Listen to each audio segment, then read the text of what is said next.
ಓಂ ಶಾಂತಿ. ಯಜ್ಞಮಾತೆ ಜಗದಂಬ ಸರಸ್ವತಿಜಿಯವರ ಮುಂದಿನ ಭಾಗವನ್ನು ನೋಡೋಣ. ಇಲ್ಲಿ ಸಹೋದರರಾದಂತಹ ಬ್ರಹ್ಮಕುಮಾರರಾದಂತಹ ನಿರ್ವೈರ್ಜಿಯವರು ತಮ್ಮ ಅನುಭವದ ಬಗ್ಗೆ ಇಲ್ಲಿ ಹೇಳ್ತಾ ಇದ್ದಾರೆ. ಮಮ್ಮಾರವರು ನನಗೆ ಒಂದು ವರದಾನವನ್ನು ಕೊಟ್ಟರು.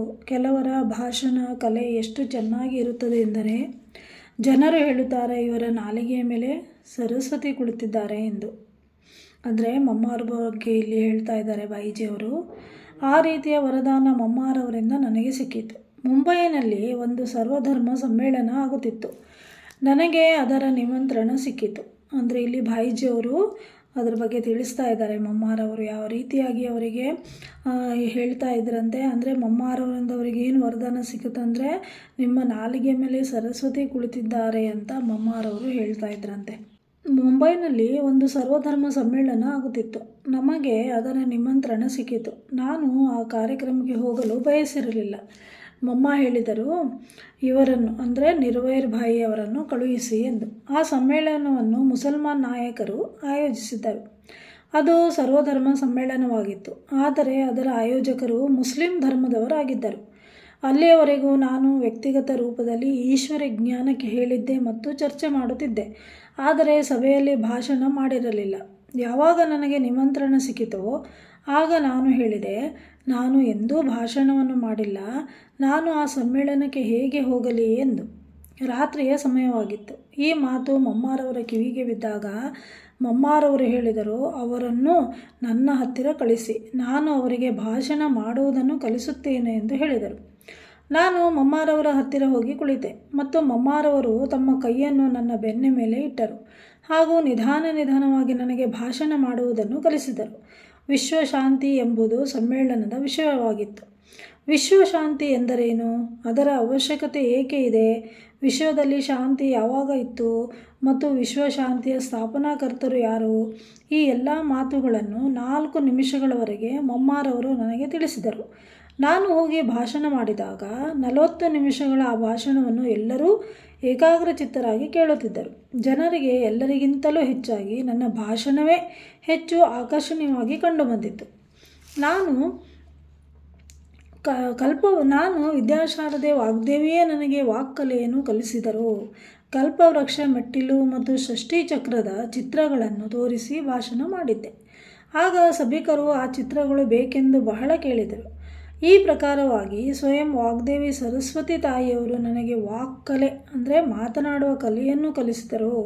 ಇದು ನನ್ನ ಜೀವನದ ಬಹಳ ವಿಶೇಷ ಮತ್ತು ಅವಿಸ್ಮರಣೀಯ ಪ್ರಸಂಗವಾಗಿದೆ ಅಂತ ನಿರ್ವೈರ ಭಾಯಿಜಿಯವರು ಇಲ್ಲಿ ತಿಳಿಸ್ತಾ ಇದ್ದಾರೆ. ಮೊಟ್ಟ ಮೊದಲು ನಾನು 1959ರಲ್ಲಿ ಮುಂಬೈನ ಕೋಲಾಬಾದ್ ಸಮೀಪ ಇರುವ ವಾಟರ್ಲೂ ಮ್ಯಾನ್ಷನ್ ಕ್ಷೇತ್ರದಲ್ಲಿ ಮಮ್ಮಾರವರನ್ನು ಭೇಟಿಯಾದೆ. ಅಂದರೆ ಭಾಯಿಜಿಯವರು ಮೊದಲನೇ ಸಲ ಭೇಟಿಯಾಗಿದ್ದನ್ನೇ ತಿಳಿಸ್ತಾ ಇದ್ದಾರೆ. ಆ ಸಮಯದಲ್ಲಿ ನಾನು ಜ್ಞಾನದಲ್ಲಿ ಬಂದು ಕೇವಲ 1 ತಿಂಗಳ ಮಾತ್ರ ಆಗಿತ್ತು. ಮಮ್ಮಾರವರು ಮುಂಬೈನಲ್ಲಿ ಸುಮಾರು 1 ತಿಂಗಳ ಕಾಲ ಇದ್ದರು. ಆಗ ನನ್ನ ವಯಸ್ಸು ಸುಮಾರು 20ರಿಂದ 21 ಆಗಿತ್ತು.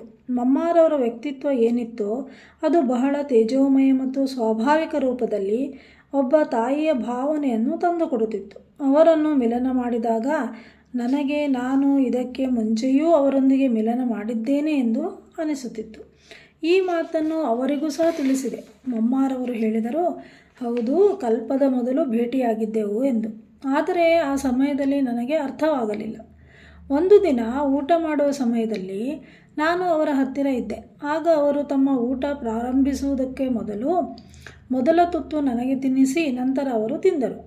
ಆ ಘಟನೆಯಿಂದ ನನಗೆ ಬಹಳ ದಿನಗಳ ನಂತರ ನನ್ನ ತಾಯಿ ನನಗೆ ಪುನಃ ಸಿಕ್ಕಿದಂತೆ ಅನುಭವವಾಯಿತು. ಮಮ್ಮಾರವರು ಹೇಳಿದರು, ಹೌದು, ಇದು ಅಲೌಕಿಕ ಸಂಬಂಧವಾಗಿದೆ ಎಂದು. ಸದಾ ತಮ್ಮನ್ನು ಬಾಬಾರವರ ಸಮ್ಮುಖದಲ್ಲಿ ಒಬ್ಬ ವಿನಮ್ರ ಮಗುವಿನ ರೂಪದಲ್ಲಿ ಪ್ರತ್ಯಕ್ಷ ಮಾಡಿಕೊಂಡರು ಮಮ್ಮಾರವರು. ಪ್ರತಿದಿನ ಸಂಜೆ ವಿಶೇಷವಾಗಿ ಮಮ್ಮಾರವರ ಕ್ಲಾಸನ್ನು 5ರಿಂದ 6 ಗಂಟೆವರೆಗೆ ಇಡಲಾಗುತ್ತಿತ್ತು. ನಾನು ಭಾರತೀಯ ನೌಕಾದಳದಲ್ಲಿದ್ದೆ. ನನಗೆ ಇದು ಒಂದು ಒಳ್ಳೆಯ ಅನುಕೂಲಕರವಾದ ಅವಕಾಶವಾಗಿತ್ತು. ಮಮ್ಮಾರವರ ಕ್ಲಾಸ್ 1 ಗಂಟೆ ಅಥವಾ 3/4 ಗಂಟೆ ನಡೆಯುತ್ತಿತ್ತು. ಮಮ್ಮಾರವರಲ್ಲಿ ಜ್ಞಾನವನ್ನು ಸ್ಪಷ್ಟ ಮಾಡುವ ವಿಧಾನವೇನಿತ್ತೋ ಅದು ಬಹಳ ವಿಶಿಷ್ಟ ಮತ್ತು ಸರಳವಾಗಿತ್ತು. ನನ್ನ ಮನಸ್ಸಿನಲ್ಲಿ ಜ್ಞಾನದ ಬಗ್ಗೆ ಅಥವಾ ಧಾರಣೆಯ ಬಗ್ಗೆ ಕೆಲವು ಪ್ರಶ್ನೆಗಳು ಇರುತ್ತಿದ್ದವು. ಆದರೆ ಕೇಳುತ್ತಿರಲಿಲ್ಲ. ಆಶ್ಚರ್ಯದ ಮಾತೆಂದರೆ ಮಮ್ಮಾರವರ ವಾಣಿಯಲ್ಲಿ ಈ ಎಲ್ಲ ಶಂಕೆಗಳು ಮತ್ತು ಪ್ರಶ್ನೆಗಳಿಗೆ ಸ್ವತಃ ಉತ್ತರ ಸಿಗುತ್ತಿತ್ತು. ಅದರ ಬಗ್ಗೆ ನಾನು ಮಮ್ಮಾರವನ್ನು ಕೇಳಿದೆ. ಬಾಯಿಜಿಯವರು ಇದ್ರ ಬಗ್ಗೆ ಮಮ್ಮಾರವನ ಹತ್ರ ಕೇಳ್ತಾರೆ, ಮಮ್ಮ, ನನ್ನ ಮನಸ್ಸಿನಲ್ಲಿ ಇದೇ ಪ್ರಶ್ನೆ ಇದೆ ಎಂದು ತಮಗೆ ಹೇಗೆ ತಿಳಿಯುತ್ತದೆ? ಅದರ ಉತ್ತರ ತಾವು ಕೊಟ್ಟು ಬಿಟ್ಟಿರಿ. ಅದಕ್ಕೆ ಮಮ್ಮ ಹೇಳಿದರು, ಅಂಥ ಮಾತೇನೂ ಇಲ್ಲ. ನಾನು ಬಾಬಾರವರನ್ನು ನೆನಪು ಮಾಡುತ್ತೇನೆ. ಬಾಬಾರವರಿಂದ ಏನು ಪ್ರೇರಣೆ ಬರುತ್ತದೋ ಅದರ ಅನುಸಾರ ನಾನು ಹೇಳುತ್ತೇನೆ. ನನಗೆ ಮೊದಲೇ ತಿಳಿಯಿತು ಎಂದು ಎಂದಿಗೂ ಹೇಳಲಿಲ್ಲ. ಸದಾ ಬಾಬಾರವರ ಕಡೆಯೇ ತೋರಿಸುತ್ತಿದ್ದರು. ತಮ್ಮನ್ನು ಸದಾ ಬಾಬಾರವರ ವಿನಮ್ರ ಮಗುವಿನ ರೂಪದಲ್ಲೇ ಪ್ರತ್ಯಕ್ಷ ಮಾಡಿಕೊಂಡರು. ಮಮ್ಮಾರವರು ಯಾವ ವಿಷಯವನ್ನು ತೆಗೆದುಕೊಳ್ಳುತ್ತಿದ್ದರೋ ಅದರ ಅತ್ಯಂತ ಆಳಕ್ಕೆ ಹೊರಟು ಹೋಗುತ್ತಿದ್ದರು. ವಿಶೇಷವಾಗಿ ಆ ದಿನಗಳಲ್ಲಿ ಮಮ್ಮಾರವರು ಕರ್ಮದ ಮೇಲೆ ಬಹಳ ವಿಸ್ತಾರವಾಗಿ ಮತ್ತು ಆಳವಾಗಿ ತಿಳಿಸುತ್ತಿದ್ದರು. ಪರಮಾತ್ಮನ ಪರಿಚಯದ ಬಗ್ಗೆ ಮತ್ತು ಪವಿತ್ರತೆಯ ಧಾರಣೆಯ ಮೇಲೆಯೂ ಸಹ ಬಹಳ ಆಳವಾಗಿ ತಿಳಿಸುತ್ತಿದ್ದರು. ಆಳದ ಜೊತೆಗೆ ತಿಳಿಸುವ ವಿಧಿ ಬಹಳ ಸಹಜ, ಸರಳ ಮತ್ತು ರಮಣೀಯವಾಗಿರುತ್ತಿತ್ತು. ಕೇಳುವಂಥವರಿಗೂ ಅದನ್ನು ಧಾರಣೆ ಮಾಡಿಕೊಳ್ಳುವುದು ಕಷ್ಟ ಅಥವಾ ಕಠಿಣವೆಂದು ಅನಿಸುತ್ತಿರಲಿಲ್ಲ. ಕೇಳುವವರಿಗೆ ಇವರು ವಿದ್ಯೆಯ ದೇವಿ ಸರಸ್ವತಿಯಾಗಿದ್ದಾರೆ ಮತ್ತು ಅವರ ವಿದ್ಯೆಯಿಂದ ತಮ್ಮ ಜೀವನವು ಧಾರಣಾರೂಪಿ ಧನದಿಂದ ಸಂಪನ್ನವಾಗುತ್ತಿದೆ ಎಂದು ಅವಶ್ಯವಾಗಿ ಅನಿಸುತ್ತಿತ್ತು. ಅವರ ಧಾರಣೆ ಬಹಳ ಉನ್ನತವಾಗಿತ್ತು. ಮಮ್ಮ ಬಹಳ ಕಡಿಮೆ ಮಾತನಾಡುತ್ತಿದ್ದರು. ಕೇವಲ ತರಗತಿಯಲ್ಲಿ ಅಥವಾ ಯಾರನ್ನಾದರೂ ವ್ಯಕ್ತಿಗತ ರೂಪದಲ್ಲಿ ಭೇಟಿ ಮಾಡುವಾಗ ಮಾತ್ರ ಅವರ ಮಾತನ್ನು ಕೇಳುತ್ತಿದ್ದೆವು. ಪರಮಾತ್ಮನ ನೆನಪಿನಲ್ಲಿ ಲವಲೀನವಾಗಿರುವುದು ಅವರ ಒಂದು ಸ್ವಾಭಾವಿಕ ಸ್ಥಿತಿಯಾಗಿತ್ತು. ಅವರ ಸಾಮೀಪ್ಯದ ಪ್ರಕಂಪನಗಳಿಂದ ತನ್ನತನದ ಯಾವ ಅನುಭವ ಆಗುತ್ತಿತ್ತೋ ಅದು ಬಹಳ ಸುಖದಾಯಕವಾಗಿರುತ್ತಿತ್ತು. ಅವರ ಪ್ರತಿ ಶಬ್ದದಲ್ಲಿ ಜ್ಞಾನವು ಅಡಕವಾಗಿರುತ್ತಿತ್ತು. ಅವರ ರೋಮ ರೋಮದಲ್ಲಿ ಜ್ಞಾನವು ಬೆರೆತು ಹೋಗಿತ್ತೆಂದು ಹೇಳಬಹುದು. ಅವರನ್ನು ನೋಡುತ್ತಿದ್ದಂತೆಯೇ ಪರಮಾತ್ಮನ ನೆನಪಿನಲ್ಲಿ ನಮ್ಮ ಮನಸ್ಸು ಮಗ್ನವಾಗಿ ಬಿಡುತ್ತಿತ್ತು. ನೆನಪು ಮಾಡಲು ಪರಿಶ್ರಮ ಪಡಬೇಕಾಗಿರಲಿಲ್ಲ. ಪರಮಾತ್ಮ ತಂದೆಯ ನೆನಪು ಸಹಜವಾಗಿ ಬರುತ್ತಿತ್ತು. ನೋಡಿ, ಮಮ್ಮಾರವರು ನೋಡಿದಾಗಲೇ ಪರಮಾತ್ಮನ ನೆನಪು ಸಹಜವಾಗಿ ಬರ್ತಾ ಇತ್ತು ಅಂತ ಬಾಯಿಜಿಯವರು ತಿಳಿಸ್ತಾ ಇದ್ದಾರೆ. ಮತ್ತು ಬಾಯಿಜಿಯವರು ಹೇಳ್ತಾ ಇದ್ದಾರೆ, ನಾನು ಭಾರತೀಯ ನೌಕಾದಳದಲ್ಲಿದ್ದಾಗ ರಜಾ ದಿನಗಳಲ್ಲಿ ಬಾಬಾರವರು ಸೇವಾರ್ಥವಾಗಿ 2 ತಿಂಗಳು ಜಯಪುರಕ್ಕೆ ಕಳಿಸಿದರು. ಈಶ್ವರಿಯ ಸೇವೆಯಲ್ಲಿ ನನಗೆ ಬಹಳ ಆನಂದ ಉಂಟಾಯಿತು. ನಾನು ಬಂದು ಮಮ್ಮಾರವರಿಗೆ ಪೂರ್ತಿ ಸೇವಾ ಸಮಾಚಾರವನ್ನು ತಿಳಿಸಿದೆ. ನಂತರ ನಾನು ಮಮ್ಮಾರವರಿಗೆ ಹೇಳಿದೆ, ಮಮ್ಮ, ನಾನು ಈ ಈಶ್ವರಿಯ ಸೇವೆಯಲ್ಲಿ ತೊಡಗಬೇಕೆಂದು ನನಗೆ ಮನಸ್ಸಾಗುತ್ತಿದೆ ಎಂದು. ಮಮ್ಮಾರವರು ನನಗೆ ಅತಿ ಉತ್ಸಾಹ ತುಂಬುವಂಥ ಸಲಹೆ ಕೊಟ್ಟರು. ಇದಂತೂ ಬಹಳ ಖುಷಿಯ ಮಾತಾಗಿದೆ. ಮನುಷ್ಯನಿಗೆ ಏನು ಬೇಕು? ತಿನ್ನಲು 2 ರೊಟ್ಟಿ ಮತ್ತು ತೊಡಲು 2 ಜೊತೆ ಬಟ್ಟೆ ಸಾಕು. ಅದು ಜ್ಞಾನದಿಂದ ಸಿಕ್ಕಿಬಿಡುತ್ತದೆ. ತಾವು ತಮ್ಮ ಹಾಗೂ ಅನ್ಯರ ಕಲ್ಯಾಣ ಮಾಡಿರಿ. ಮಮ್ಮಾರವರ ಈ ಪ್ರೇಮದಾಯಕ ಮಾತು ನನ್ನ ಎಲ್ಲ ಲೌಕಿಕ ಬಂಧನಗಳನ್ನು ಪ್ರೀತಿಯಿಂದ ಚುಕ್ತ ಮಾಡಿ ಮುಕ್ತನಾಗುವುದರಲ್ಲಿ ನನಗೆ ಬಹಳ ಸಹಾಯಕವಾಯಿತು. ಮಮ್ಮಾರವರ ಜೊತೆ ಕುಳಿತಿದ್ದ ಆ ಸಮಯ, ಆ ಆತ್ಮೀಯ ಸಂಭಾಷಣೆ ನನ್ನ ಜೀವನದಲ್ಲಿ ಒಂದು ಅಮೂಲ್ಯ ನಿಧಿಯಾಗಿದೆ. ಈಶ್ವರಿಯ ಸೇವೆಯಲ್ಲಿ ಸಂಪೂರ್ಣ ರೀತಿಯಲ್ಲಿ ಸಮರ್ಪಿತನಾಗಲು ಪ್ರೇರಕ ಮತ್ತು ಸಹಾಯಕ ಶಕ್ತಿ ಮಮ್ಮಾರವರೇ ಆಗಿದ್ದರು ಎಂದು ನನಗೆ ಬಹಳ ಹೆಮ್ಮೆ ಆಗುತ್ತದೆ. ಅಂದರೆ ಬಾಯಿಜಿಯವರು ಇಲ್ಲಿ ಮಮ್ಮಾರವ್ರ ಬಗ್ಗೆ ಇಲ್ಲಿ ನಮಗೆ ತಿಳಿಸ್ತಾ ಇದ್ದಾರೆ. ಮಮ್ಮಾರವರು ಮುಂಬೈಗೆ 2-3 ಸಲ ಬಂದರು. ಪ್ರಥಮ ಪ್ರದರ್ಶನದ ಚಿತ್ರ ಕ್ರಿಸ್ತಶಕ 1964ರಲ್ಲಿ ತಯಾರಾಗುತ್ತಿತ್ತು. ಅದರ ಬಗ್ಗೆ ಕೆಲವು ಸಲಹೆಗಳನ್ನು ಕೊಡಲು ಸೇವೆಯ ಸಲುವಾಗಿ ಮಮ್ಮ ಬಂದಿದ್ದರು. ಆ ಸಮಯದ ಒಂದು ಘಟನೆ ನನಗೆ ನೆನಪಿಗೆ ಬರುತ್ತಿದೆ. ಒಂದು ಸಲ ರಮೇಶ್ ಭಾಯಿಜಿಯವರ ಕಾರಿನಲ್ಲಿ ನಾವು ಹೋಗುತ್ತಿದ್ದೆವು. ಹಿಂದಿನ ಸೀಟಿನಲ್ಲಿ ಮಮ್ಮ ಮತ್ತು ಜಮುನಾ ದಾದೀಜಿ ಮತ್ತು ಮುಂದಿನ ಸೀಟ್ನಲ್ಲಿ ನಾನು ಮತ್ತು ರಮೇಶ್ ಭಾಯಿ ಕುಳಿತಿದ್ದೆವು. ನಾವು ವಾಟರ್ಲೋ ಮ್ಯಾನ್ಷನ್ನಿಂದ ರಮೇಶ್ ಭಾಯಿಯವರ ಮನೆ ಕಡೆಗೆ ಹೋಗುತ್ತಿದ್ದೆವು. ಚೌಪಾಟಿ ಮೂಲಕ ಹೋಗಬೇಕಾಗಿತ್ತು. ಚೌಪಾಟಿಯಲ್ಲಿ ರೋಸರ್ ಡ್ರಿಂಕ್ಸ್ನ ಒಂದು ಜಾಹೀರಾತಿನ ಬೋರ್ಡನ್ನು ಹಾಕಲಾಗಿತ್ತು. ಒಂದು ಬಾಟಲ್ ಇತ್ತು. ಅದರ ಪಾನೀಯ ಗ್ಲಾಸನ್ನು ಬೀಳುತ್ತಿತ್ತು. ಅದರ ಪಾನೀಯ ಗ್ಲಾಸ್ನಲ್ಲಿ ಬೀಳುತ್ತಿತ್ತು. ಆಗ ಬಾಟಲ್ ಖಾಲಿಯಾಗುತ್ತಿತ್ತು. ನಂತರ ಆ ಬಾಟಲ್ ತುಂಬುತ್ತಿತ್ತು ಮತ್ತು ಪಾನೀಯ ಗ್ಲಾಸ್ನಲ್ಲಿ ಬೀಳುತ್ತಿತ್ತು. ಮತ್ತೆ ಬಾಟಲ್ ಖಾಲಿಯಾಗುತ್ತಿತ್ತು. ಈ ರೀತಿಯಾಗಿ ಎಲೆಕ್ಟ್ರಾನಿಕ್ ಜಾಹೀರಾತನ್ನು ತಯಾರು ಮಾಡಿದ್ದರು. ಪ್ರದರ್ಶನಿಗಾಗಿ. ನಾವು ಸಹ ಹಾಗೆಯೇ ಜ್ಞಾನಯುಕ್ತವಾದ ಚಿತ್ರ ತಯಾರು ಮಾಡಿಸಬೇಕು ಎಂದು ರಮೇಶ್ ಭಾಯಿ ಮತ್ತು ನಮ್ಮ ಮಧ್ಯೆ ಮಾತುಕತೆ ನಡೆಯುತ್ತಿತ್ತು. ಇದರ ಬಗ್ಗೆ ನಾನು ಮಮ್ಮಾರವನನ್ನು ಕೇಳಿದೆನು. ಮಮ್ಮ, ಆ ಚಿತ್ರ ತಮಗೆ ಹೇಗೆ ಅನ್ನಿಸಿತು ಎಂದು. ಮಮ್ಮಾರವರು ಆಗ ನಮಗೆ ಎಂತಹ ಉತ್ತರ ಕೊಟ್ಟರೆಂದರೆ ಅದು ಸಂಕಲ್ಪ ಮತ್ತು ಸ್ವಪ್ನದಲ್ಲಿಯೂ ಇರಲಿಲ್ಲ. ಮಮ್ಮ ಹೇಳಿದರು, ಯಾವ ಸಮಯದಲ್ಲಿ ಮಮ್ಮ ಕ್ಲಾಸ್ನಲ್ಲಿ ಇರುತ್ತಾರೋ ಆ ಸಮಯದಲ್ಲಿ ಮಾತ್ರ ಎದುರಿಗೆ ದೃಷ್ಟಿಯನ್ನು ಹಾಯಿಸುತ್ತಾರೆ. ಇಲ್ಲವೆಂದರೆ ಮಮ್ಮಾರವರಿಗೆ ಈ ಪ್ರಪಂಚವು ಅಸ್ತಿತ್ವದಲ್ಲೇ ಇರುವುದಿಲ್ಲ ಎಂದು. ಮಮ್ಮಾರವರಿಗೆ ಈ ಹಳೆಯ ಪ್ರಪಂಚ ಮತ್ತು ಪ್ರಾಪಂಚಿಕ ವಸ್ತುಗಳ ಮೇಲೆ ಎಷ್ಟೊಂದು ವೈರಾಗ್ಯವಿತ್ತು. ಬಾಬಾ ಆ ದಿನಗಳಲ್ಲಿ ದೊಡ್ಡ ದೊಡ್ಡ ವ್ಯಕ್ತಿಗಳಿಗೆ, ಅಂದರೆ ರಾಷ್ಟ್ರೀಯ ಮತ್ತು ಅಂತಾರಾಷ್ಟ್ರೀಯ ರಾಜಕೀಯ ನಾಯಕರುಗಳು, ಧರ್ಮ ಗುರುಗಳು, ಮುಖ್ಯಸ್ಥರು ಮತ್ತು ಸಮಾಜ ಸೇವಕರಿಗೆ ಈಶ್ವರ್ಯ ಸಂದೇಶಯುಕ್ತ ಟೆಲಿಗ್ರಾಮ್ ಕಳುಹಿಸುತ್ತಿದ್ದರು. ಆ ಟೆಲಿಗ್ರಾಮ್ನ ವಿಷಯ ವಸ್ತು ತಯಾರು ಮಾಡಿದ ನಂತರ ಒಂದು ವೇಳೆ ಅದರಲ್ಲಿ ಏನಾದರೂ ಕಡಿಮೆ ಅಥವಾ ಪರಿವರ್ತನೆ ಅವಶ್ಯಕತೆ ಇದ್ದರೆ ಪೂರ್ಣ ಮಾಡಲಿ ಅಥವಾ ಮಾಡಿಸಲಿ ಎಂಬ ಉದ್ದೇಶದಿಂದ ಬಾಬಾರವರು ಮಮ್ಮಾರವರಿಗೆ ಆ ವಿಷಯವನ್ನು ತೋರಿಸುತ್ತಿದ್ದರು. ಆ ಸಮಯದಲ್ಲಿ ಮಮ್ಮಾರವರು ಮುಂಬೈನಲ್ಲಿ ಇದ್ದರು. ಅವರ ಜೊತೆ ವಿಶ್ವಕಿಶೋರ್ ದಾದಾ ಸಹ ಇದ್ದರು. ಆ ದಿನಗಳಲ್ಲಿ 6ನೇ ಪೋಪ್ ಪಾಲ್ ಭಾರತಕ್ಕೆ ಬರುವರೆಂದು ಸಮಾಚಾರ ಬಂದಿತ್ತು.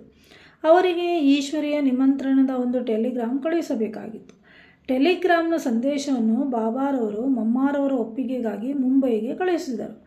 ಮಮ್ಮ, ವಿಶ್ವಕಿಶೋರ್ ದಾದಾ, ರಮೇಶ್ ಭಾಯಿ ಹಾಗೂ ನಾನು ಸೇರಿ ಆ ನಿಮಂತ್ರಣಕ್ಕೆ ಅಂತಿಮ ರೂಪವನ್ನು ಕೊಟ್ಟೆವು. ಆ ದಿನ ರಾತ್ರಿ 12 ಗಂಟೆಗೆ ಪೋಪ್ರವರಿಗೆ ಟೆಲಿಗ್ರಾಮ್ ಕಳಿಸಿದೆವು.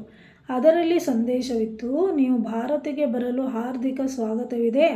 ಈ ಭಾರತವು ಪರಂಪಿತ, ಪರಮ ಶಿಕ್ಷಕ ಮತ್ತು ಪರಮ ಸದ್ಗುರುವಿನ ಅವತರಣೆ ಭೂಮಿಯಾಗಿದೆ. ಇಲ್ಲಿ ಬಂದು ತಾವು ಈಶ್ವರೀಯ ಸಂದೇಶವನ್ನು ಪಡೆದು ತಮ್ಮ ಜೀವನವನ್ನು ಎಷ್ಟು ಶ್ರೇಷ್ಠವನ್ನಾಗಿ ಮಾಡಿಕೊಳ್ಳಬಹುದೆಂದರೆ ಮುಕ್ತಿ, ಜೀವನ್ಮುಕ್ತಿಯನ್ನು ಪ್ರಾಪ್ತಿ ಮಾಡಿಕೊಳ್ಳಬಹುದು. ನಿಮ್ಮ ಸೇವೆಗಾಗಿ ಬ್ರಹ್ಮಕುಮಾರಿ ಸಹೋದರರು ಉಪಸ್ಥಿತರಿದ್ದಾರೆ. ಈ ಟೆಲಿಗ್ರಾಮ್ನ ಫಲವಾಗಿ ಜಗದೀಶ್ ಭಾಯಿ ಮತ್ತು ರಮೇಶ್ ಭಾಯಿಜಿಯವರ ಪರಿಶ್ರಮಕ್ಕೆ ಪೋಪ್ರವರ ಜೊತೆ ಭೇಟಿ ಮಾಡಲು ಅನುಮತಿ ಸಿಕ್ಕಿತು. ದಾದೀಜಿ, ದಾದಿ ನಿರ್ಮಲಾ ಶಾಂತಾಜಿ, ಶೀಲು ದಾದಿ, ರಮೇಶ್ ಭಾಯಿ, ಜಗದೀಶ್ ಭಾಯಿ ಮುಂತಾದವರು 6ನೇ ಪೋಪ್ ಪಾಲ್ ಅವರನ್ನು ಭೇಟಿ ಮಾಡಲು ಹೋಗಿದ್ದರು. ಆ ಸಮಯದಲ್ಲಿ ಅವರ ಮತ್ತು ಅವರ ಜೊತೆಯ ಕೆಲವು ಬಿಷಪ್ರವರಿಗೆ ತ್ರಿಮೂರ್ತಿ, ಷಷ್ಠಿಚಕ್ರ, ಕಲ್ಪವೃಕ್ಷ ಮುಂತಾದ ಚಿತ್ರಗಳನ್ನು ವಿಶೇಷ ರೂಪದಲ್ಲಿ ಶೃಂಗರಿಸಿ ಉಡುಗೊರೆಯ ರೂಪದಲ್ಲಿ ಕೊಡಲಾಗಿತ್ತು. ಆ ದಿನಗಳಲ್ಲಿ ಮಮ್ಮ ಮುರುಳಿಯನ್ನು ಪರಿಶೀಲಿಸುತ್ತಿದ್ದರು. ಗಣ್ಯ ವ್ಯಕ್ತಿಗಳಿಗೆ ಪತ್ರ ಮತ್ತು ಟೆಲಿಗ್ರಾಮ್ ಕಳುಹಿಸಬೇಕಾದಾಗ ವಿಶೇಷ ವಸ್ತುಗಳಿಗೆ ಮಮ್ಮಾರವರೇ ಅಂತಿಮ ರೂಪವನ್ನು ಕೊಡುತ್ತಿದ್ದರು. ಈ ರೀತಿಯಾಗಿ ಆ ಸಮಯದಲ್ಲಿ ಮಮ್ಮಾರವರ ವಿಶೇಷ ಪಾತ್ರವಿತ್ತು. ಎಲ್ಲರಲ್ಲಿಯೂ ಉತ್ಸಾಹ ತುಂಬಿಸುವ, ಮನೋಬಲ ಹೆಚ್ಚಿಸುವ ಮತ್ತು ಮುಂದುವರಿಸುವ ಕಾರ್ಯವನ್ನು ಸಹ ಮಮ್ಮಾರವರು ಮಾಡುತ್ತಿದ್ದರು. ಮಮ್ಮಾರವರಲ್ಲಿ ಸಂಘಟನೆ ಮಾಡುವ ಶಕ್ತಿ, ಆರ್ಗನೈಸಿಂಗ್ ಕೆಪಾಸಿಟಿ ಬಹಳ ಶ್ರೇಷ್ಠ ಮತ್ತು ಶಕ್ತಿಶಾಲಿಯಾಗಿತ್ತು. ಎಲ್ಲರನ್ನೂ ಜೊತೆಯಲ್ಲಿ ಕರೆದುಕೊಂಡು ನಡೆಯುವ ಕುಶಲ ಕಲೆ ಇತ್ತು. ಅವರಲ್ಲಿ ವ್ಯಕ್ತಿಗತ ಧಾರಣೆಯೂ ಇತ್ತು. ಉದಾಹರಣೆಗಾಗಿ ಬಾಬಾ ಹೇಳಿದರು ಎಂದರೆ ಮಮ್ಮಾರವರು ಅದನ್ನು ಧಾರಣೆ ಮಾಡುತ್ತಿದ್ದರು. ಇದರಲ್ಲಿ ನಂಬರ್ 1 ಆಗಿದ್ದರು. ಸಹಜ ರೂಪದಲ್ಲಿ ತಾಯಿಗೆ ಇರಬೇಕಾದ ಸಂಸ್ಕಾರ ಏನಿತ್ತೋ ಅದು ಅವರಲ್ಲಿ ಪೂರ್ಣ ರೂಪದಲ್ಲಿ ಇತ್ತು. ಸಮರ್ಪಿತ ಆಗುವ ಅವರ ಆ ವಿಧಾನ, ಯಾವುದನ್ನು ಪೂರ್ಣ ಬಲಿ ಎಂದು ಹೇಳುತ್ತಾರೋ, ಇವು ಅನೇಕ ಸಹೋದರಿಯರಿಗೆ ಒಂದು ಆದರ್ಶವಾಯಿತು ಮತ್ತು ಅನೇಕರ ಜೀವನದ ಉದ್ಧಾರಕ್ಕೆ ಪ್ರೇರಣಾ ಸ್ವರೂಪರಾದರು.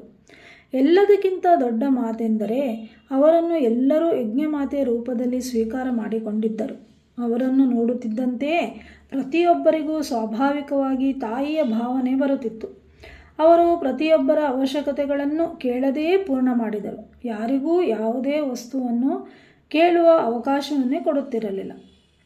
ಎಂದಿಗೂ ಅವರ ವಯಸ್ಸೆಷ್ಟು, ನನ್ನ ವಯಸ್ಸೆಷ್ಟು ಎಂದು ಯಾರೂ ಯೋಚಿಸುತ್ತಿರಲಿಲ್ಲ. ಯಾವುದೇ ಧರ್ಮ, ಜಾತಿ, ಪಂಥದವರೇ ಆಗಿರಬಹುದು, ಪ್ರತಿಯೊಬ್ಬರೂ ಇವರೇ ನನ್ನ ತಾಯಿಯಾಗಿದ್ದಾರೆ, ನನ್ನ ಹಿತಚಿಂತಕರಾಗಿದ್ದಾರೆ ಎಂಬ ಬೇಹದ್ದಿನ ಅನುಭವ ಮಾಡುತ್ತಿದ್ದರು. ಆ ಮಹಾನ್ ಆತ್ಮನಲ್ಲಿ ಇಷ್ಟೊಂದು ಶಕ್ತಿ ಇತ್ತು.